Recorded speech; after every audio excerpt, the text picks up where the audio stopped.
কিশোরগঞ্জ জেলার বুকে এক সময়ের ক্ষমতা, প্রতিপত্তি আর ইতিহাসের নীরব সাক্ষী হয়ে গাঙ্গাটিয়া জমিদার বাড়ি, যেখানে প্রতিটি ইট আর পাথরের খণ্ড আজও শোনায় এক সোনালী অতীতের গল্প।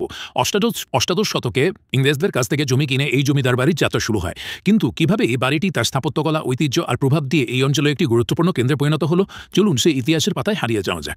এই জমিদার বাড়িটি তৈরি হয়েছিল অষ্টাদশ শতকের গ্রিক স্থাপত্যকলার আদলে।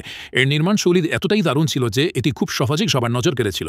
বাড়িটি উঁচু প্রাচীর দিয়ে ঘেরা ছিল এবং এর ভেতরে ছিল পুকুর ও বিশাল সবুজ আঙিনা। এর মধ্যে ছিল কাচারি ঘর, যেখানে জমিদাররা তাদের কাজ পরিচালনা করতেন, নহবতখানা, যেখানে গান বাজনার আয়োজন হতো, এবং একটি সুন্দর মন্দির।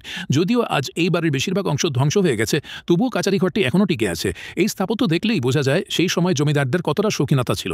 আজও এই জমিদার বাড়িটি তার চৌলুস পুরোপুরি না হারালেও এটি অনেকটাই জীর্ণ, তবে এখনও এর প্রাচীন নিদর্শন দেখতে অনেক পর্যটক এখানে আসেন। স্থানীয়দের কাছে এটি মানববাবুর বাড়ি নামেও পরিচিত। প্রতিটি ভগ্নাংশ যেন সেই সময়কার গল্প বলে, যেখানে জমিদাররা তাদের রাজত্ব চালাতেন। গাঙ্গাটিয়া জমিদার বাড়ি শুধু একটি পুরনো বাড়ি নয়, এটি বাংলার ইতিহাস ও সংস্কৃতির এক অবিচ্ছেদ্য অংশ। এটি আমাদের মনে করিয়ে দেয় সেই সময়কার কথা, যখন এই বাড়িটি ছিল এক ক্ষমতার কেন্দ্র। এর প্রতিটি ভাঙা দেয়াল যেন আমাদের বলে, সময় বদলে গেলেও ইতিহাস কখনো মুছে যায় না। এই ধরনের আরও দারুণ সব ভ্রমণ কন্টেন্ট দেখতে এখনই আমাদের চ্যানেল কিউরিয়াস বেঙ্গলিকে সাবস্ক্রাইব করুন এবং ফলো করুন। প্রতিদিন নতুন নতুন ইতিহাস ও অজানা জায়গার গল্প পেতে আমাদের সঙ্গে থাকুন।